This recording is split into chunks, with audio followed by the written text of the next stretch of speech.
Hello and welcome to another This is the Music Meets podcast. This week we are joined by one of the best upcoming bands in Britain, Shambolics, a five-piece rock and roll band from Fife in Scotland.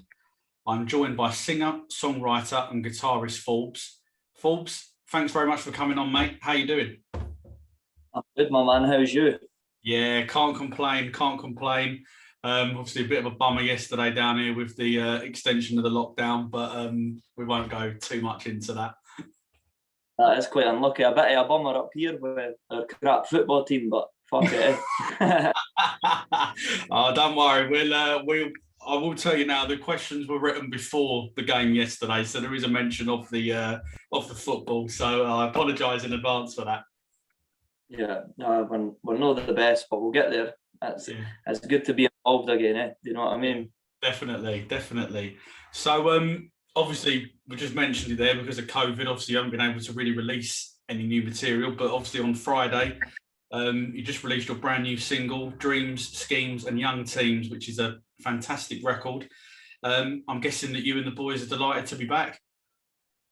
It's good to be back, man. It's good to finally have some new music out because we've had it sitting there for a wee while and we've had some new stuff there. But because of COVID, we decided just to, Love Collides got taken off Spotify a few years ago because we had some dodgy things with an ex-label that were involved at the time, which was unlucky. So we decided to re-release that. It was probably the wrong decision. We should have released new music, but because of COVID, you've seen us plenty of times before, we're more of a live band, you know what I mean? Yeah. So we need to be touring at the back of these songs. And then obviously because of COVID, we never really came around to releasing new stuff. We wanted to hold it. Now, because we're nearly out of lockdown, it should have been next week we were out, do you know what I mean? But we decided to release it. But it's still good. I'm just happy to get new music out. Yeah, definitely. And obviously the reaction's obviously been fantastic to it, hasn't it? Which must, again, really justify you guys getting something new out there, really. Definitely. It's went down really well, the reaction. So I'm really happy. And I think with this song that it's going to be a grower. I don't think that's going to be one of them that's just like a bit of hype after it's released and then it's gone. This is going to be a real grower, this song. This is going to be one like most of our songs that kind of get bigger through time. And I could tell that live it's going to go down a storm. This is going to be a big one live. Yeah, definitely. So while we're talking new single, the artwork, what's the story behind that? I think I've read somewhere that it used to be a sort of a place you guys used to hang out or something, drinking den or something. Have I got that right? Or yeah, you've got that bang on. So basically the place, so in Scotland there was things called young teams, which is pretty much like, people say it was gangs and stuff. It was kind of like that, but it was just like teenagers hanging. You had some young teams that were a bit mad and like crime and whatever, but it wasn't all like that. And it was mostly, there was a time in Scotland where every area pretty much had their young teams and stuff, and it'd just be a group of teenagers all hanging out, like loads of people in the streets, do you know what I mean? Yeah. It doesn't really, I think we were the last generation that have this, because the digital generation and that took over, and it doesn't seem like that happens anymore. You don't see like 100 kids out in the street drinking anymore, do you know what I mean? Yeah. But and that was the first place where I met Lewis and Jordy.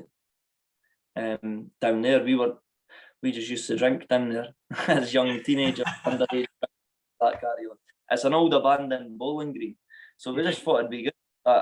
It seemed like a cool place to go back to, because we've never really been back since. So and it looks great in the photo, do you know what I mean? So it was just an easy sort of, and it was quite a nice choice for that song. It just fitted the song as well, do you know what I mean? Yeah, definitely. Yeah, it sounds, and obviously with that explanation there, that obviously it fits more in my head now. I can really visualize what maybe went on now back in the day, which is great. So obviously yourself and Lewis, you're the band's like chief songwriters, are the songwriters. So what I want to know is who decides who's going to take the lead vocal on each track? How does that work? Well, we've never really had an argument over it or anything like that. It's just kind of been like, if this song fits, you, then you get it. If sort of, I don't like singing too much, to be honest. Yeah. I prefer Lewis sings. Yeah, it just kind of like, if he even like for example, I wrote Love Collides and let him sing it, and like this song we wrote together, but like things like I wouldn't like, if I wrote a song completely by myself, I wouldn't sing it just because I wrote it. Do you know what I mean? It's all about whose voice it fits, and we've not got like, if a song's going to suit him, it suits him. Do you know what I mean?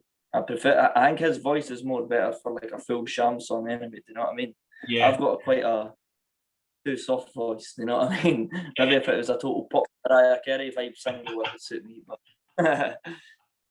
aye, I prefer it. Like, we don't really have arguments over it, so it's cool. It kind of, it's actually pretty, to be honest. Yeah, so there's no like Lennon McCartney rivalry going on or anything at all. Well, maybe a wee bit with the songwriting sort of thing, but like, no, really with the singing. It's pretty easy when we decide who sings it. Yeah, sure. So, for someone who say maybe hasn't heard you hasn't heard you before, how would you describe Shambolics sound? I've kind of said this for years. Usually like dreamy rock and roll, because it's got a lot of balls, especially now we've got a lot heavier, and since we've got like Scotty Paws in playing keys and stuff, it's still got, we like the jangly guitars and stuff as well, so it's got the synth in there, it's got the jangly guitar, it's still got a bit of the dreaminess. Do you know what I mean? So I think that I like. I mean, my manager keeps saying like, stop fucking saying that. He's got the same accent actually. But he says he doesn't really like that tag too much. I like it. I think it's cool. Do you know what I mean? And it's like, because it is dreamy rock and roll. Do you know what I mean? Yeah, definitely. Yeah, and I think it's quite good actually that you have got that, because a lot of people, rather than just like, in a way, it is a standard answer that you're giving, but it's different to all the other answers that everyone else is giving, if that makes sense, about their sound. Or they just go, we sound like, I don't know, we sound like Arctic Monkeys or whatever, that's it. And there's no any thought process, if you know what I'm saying, that's gone into it. Yeah. Aye, definitely. Sorry, I was putting my phone on charge, so So you obviously had some great momentum going into 2020, obviously released a couple of fans' favourites in Love Collides, which is just over on my shoulder there. We've signed a couple of signatures on it, which is great. And obviously for Speed. And obviously you played your biggest headline show to date, obviously at St Luke's up in Glasgow, which was fantastic. Great. Did you come up for that? Yeah, I did. Yeah, me and the missus, we both come up for that. Yeah, by the time we got there, we were right at the back somewhere. So but it was nice to capture it from a different perspective rather than being right down the front. So obviously during lockdown, you guys obviously have been quite busy, haven't you? You've released, or you've done a couple of cover versions, I should say. Fleetwood Mac's Everywhere, Mamma Mia, and the Rolling Stones, Sympathy for the Devil. So each cover has obviously gone down a storm with fans, and I think probably helped gain you a few extra as well along the way. So what was it about them songs that you went for them, and how easy was it to practice with them, bearing in mind we was in a lockdown scenario?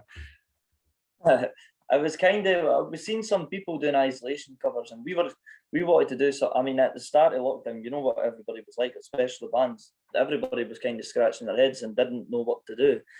And because obviously I had like a home studio sort of set up in my bedroom. Yeah. When I seen people doing covers, I was like, we can do that real easy. So because we had the equipment to do it. Yeah. And basically I'd just get to send it over. I got my mate who runs a studio in Kirkcaldy, who I'm best pals with. I wanted to give him a bit of work too, because if we were to do it weekly, I didn't want to mix it. So I got him to mix it for me too. So it was easy. So we just recorded it all. I got the boys to send me their recordings, and we sent it to him to mix it. And we were rattling one out every week.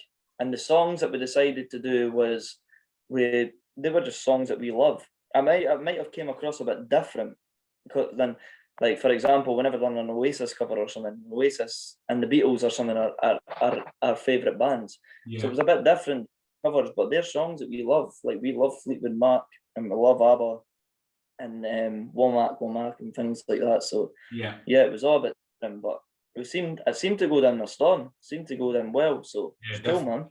Yeah, no, definitely. And I think you're just saying there about the Oasis and Beatles, and obviously it'd been great to have heard your take on it, but also think as well that it's quite nice actually to hear like songs from other bands, because like with all due respect to Oasis and the Beatles, they're always covered. So I think that's quite good. And, especially with bands that sound similar to them.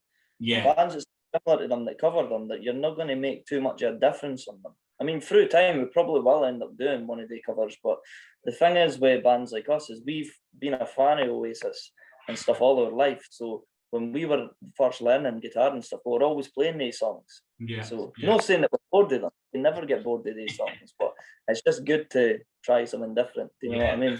Yeah, definitely. So whilst we're on the subject of lockdown, you obviously performed a live stream at the Caves in Edinburgh, didn't you? Which was a fundraiser for the Kill Claddy. As part of the set, obviously there's a couple of covers: "Pale Blue Eyes" by Velvet Underground, which featured James Allen from Las Vegas, and "Everywhere," which featured Carl Faulkner from The View. Obviously, both James and Carl are absolute legends. So, what was it like to share a stage with them? And I'm guessing that they must have had an influence on you at some point. Yeah. Well, going back to what we were talking about with where the single artwork was, when we were young teams hanging about down there drinking, bands like The View are who we would be playing. We were massive fans, still are. We were with Kyle yesterday, in fact.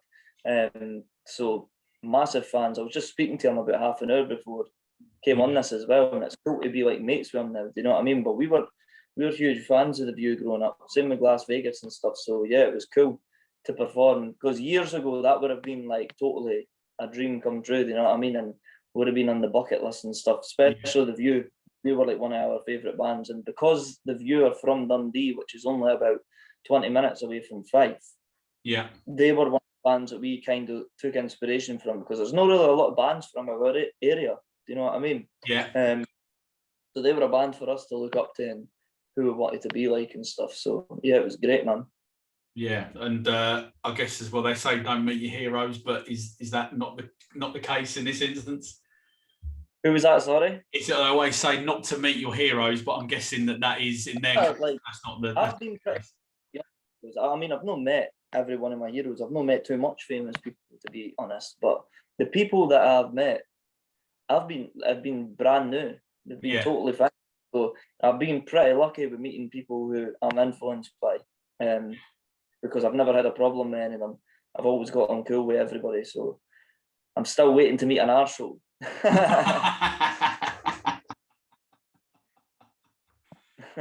So obviously, as we've mentioned a little bit about the live gigs, and obviously anyone who's seen you live will know that you love playing live and that it's a great rock and roll full-on experience.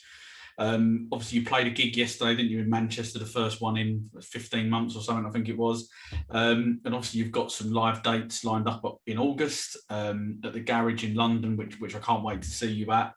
Transmet Festival in Glasgow, and then you've obviously got a couple of headline shows, haven't you? The Caves in Edinburgh, Aberdeen, and Dundee as well.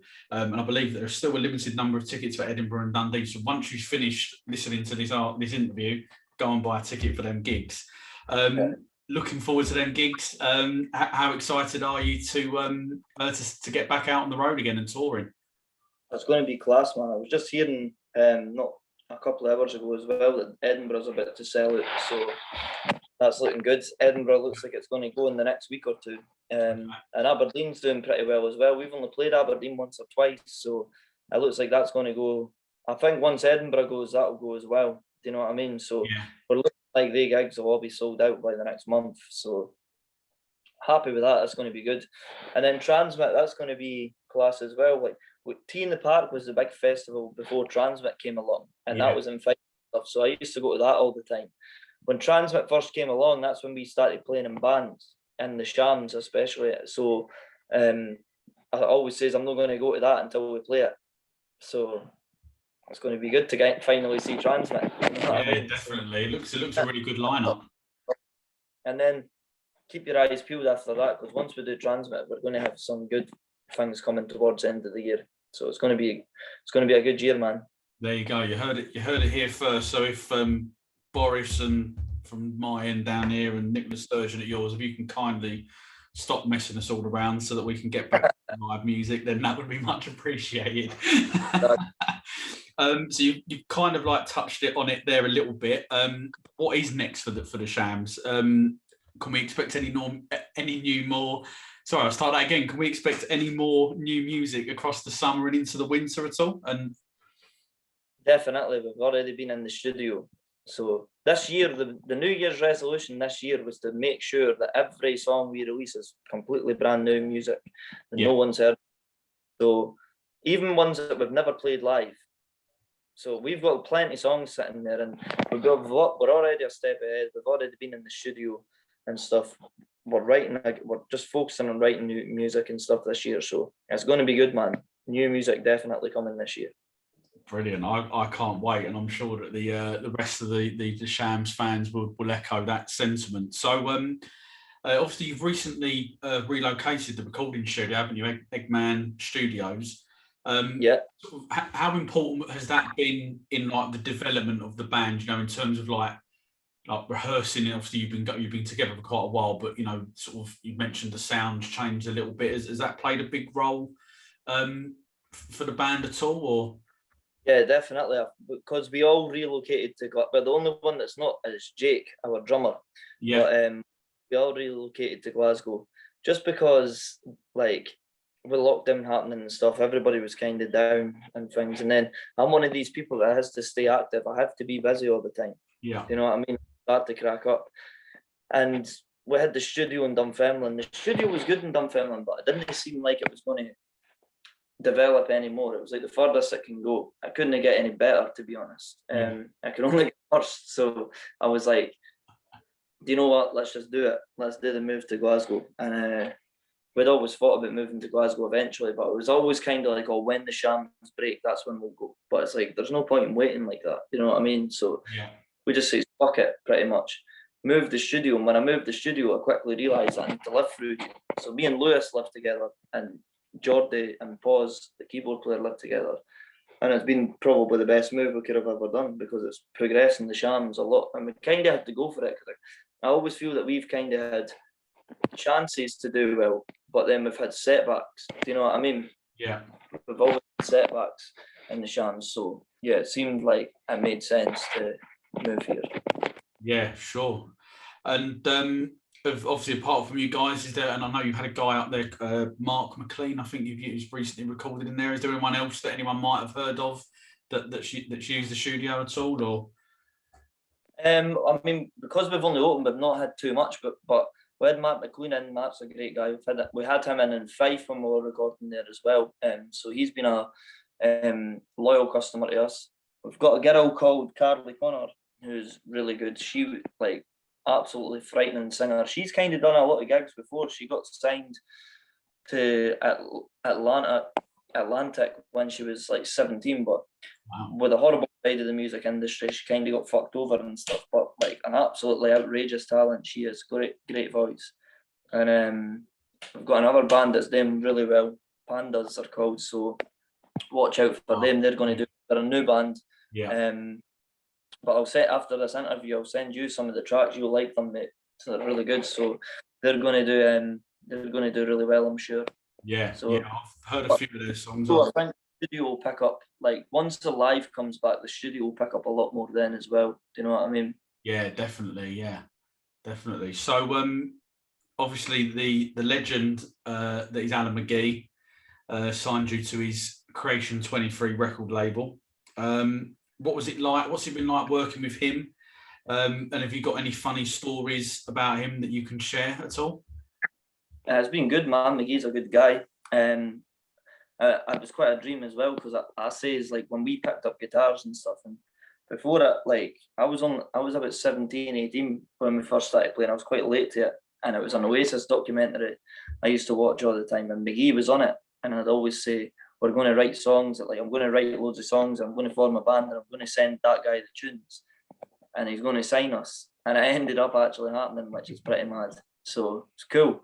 But and the label was class with me. We've done a few singles with him, and we're on his management. That's the main thing. I think the management's more the main thing. But we're not, like, we done our own label for this single just because we wanted to, in the future, the way we want it to be is we have the album out on our label and a major distributes it, because then there'll only be one man laughing, and it was me all the way to the bank when the time comes.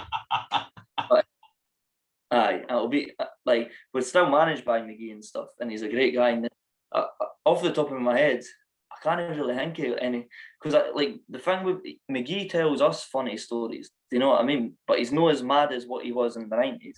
Yeah, because he's calm, he's chilled. So he's just a chilled, busy man sort of thing. He just cries, he's working, whatever. So I don't think I've had any wild stories with him. He's not like I don't know, he doesn't do the drugs or whatever anymore. Do you know what I mean? So I can tell you about a million stories that he's told me that's funny, but I'll let you listen to them at his Q&A tours. Yeah, yeah. So I'm gonna have to bring it up. I'm really sorry about this one. Let's talk about the Euros. Obviously, the first time Scotland have been into first time obviously Scotland have made a major championship this century. So obviously this question was written before the disappointing result yesterday against Czech. So what do you think of Scotland's chances, and how do you see the game going against England on Friday? Well, now I can't see it going well, but maybe we overhyped it, because yesterday, like, even driving down to, so we done a gig with This Feeling in Manchester yesterday.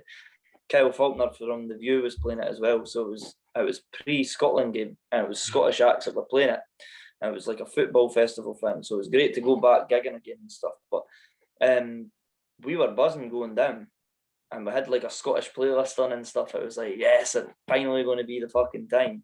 And I think we just, even up here, the media and that big it up so much, and it is a big thing. Do you know what I mean? It's our first finals in 23 years, I think. So it's an unbelievable thing for it, because Scotland's a small country as well. Do you know what I mean? Like, London's got a bigger population than Scotland, so it is, even though it's like this, not far off the same size as England population wise.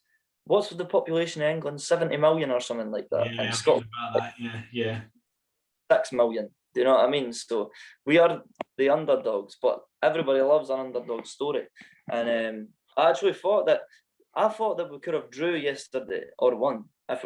For me, it was a must win, because if we won that game yesterday and then even got a draw against England, 4 points is good. That should see it through. Do you know what I mean? So, but that's gone now. Unless we pull off a miracle, I hate to doubt it. England's got a good team and stuff as well, so I can't see it going too well for Scotland. But here's hoping.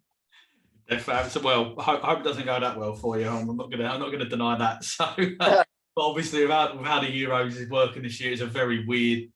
You can still finish third in the group, and you can still get to the knockout stages. So you never know. You might get a bit. If we get beat tomorrow, it's over pretty much. But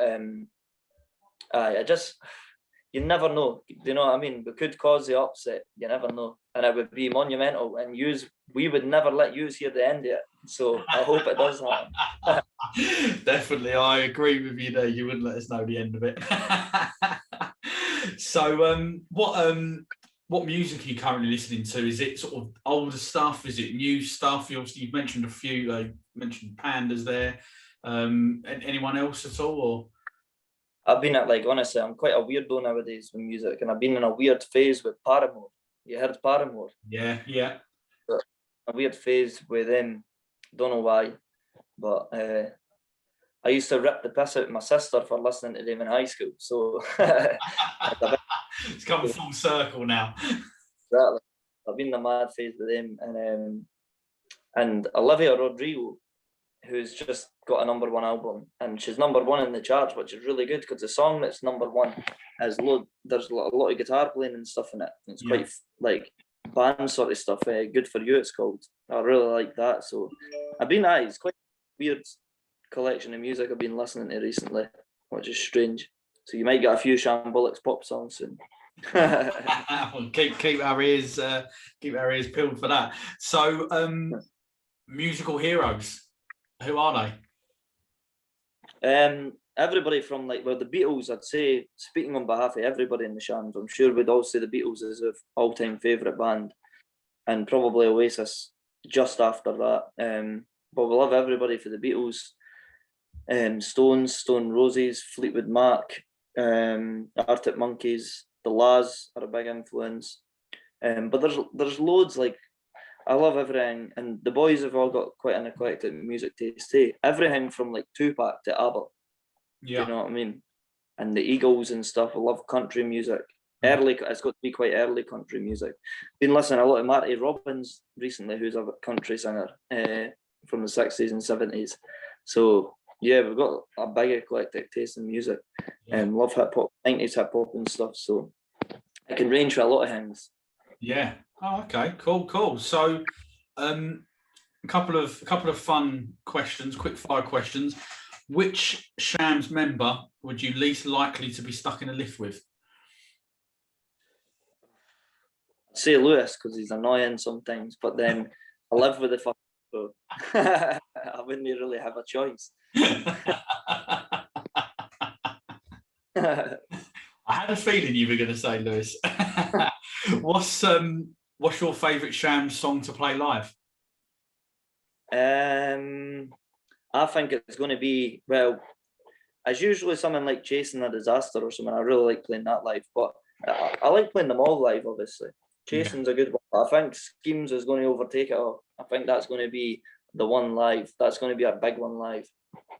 Definitely, I agree with that. With the reaction, as we were saying at the beginning, that's come across for that, I can see that overtaking. It's going to be a good one, definitely. Yeah. So what would be your go-to karaoke song? Total Eclipse of the Heart by Bonnie Tyler. Oh wow, I wasn't expecting that. Any reason why? We're wrecked.